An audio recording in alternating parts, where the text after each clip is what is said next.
যদি কয় যে আমি ফটো স্টুডিও দোকান করব, তারা যদি ফটোশপের কাজ না শেখে না, কোনো দিন সে দোকান করতে পারবে না। তো বন্ধুরা, আজকে আমি তোমাদের ফটোশপ শিখতে গেলে, মানে ফটোশপের কাজগুলো শিখতে গেলে কি কি করা দরকার, এই ভিডিও দিয়ে তোমাদের সাথে বিস্তারিত আলোচনা করব। তো প্রথমে দেখো, ফটোশপের কাজ মানে ফটোশপের টুলের ব্যবহার। ফটোশপের কাজ শিখতে গেলে আমাদের ফটোশপের প্রতিটি টুলের ব্যবহার কম বেশি তোমাদের জানতে হবে। দ্বিতীয়টা হলো টাইপিং।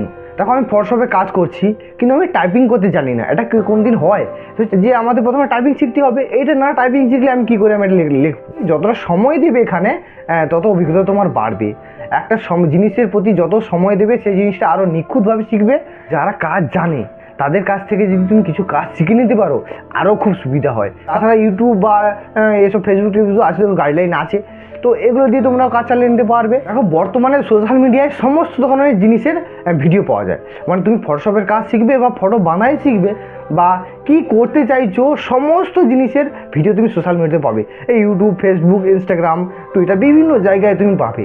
তো সেই সব জায়গা থেকে তোমরা বিভিন্ন ভিডিও কালেক্ট করে কিছু জিনিস বুঝে, কিছু জেনে তোমরা কাজ শিখতে পারো।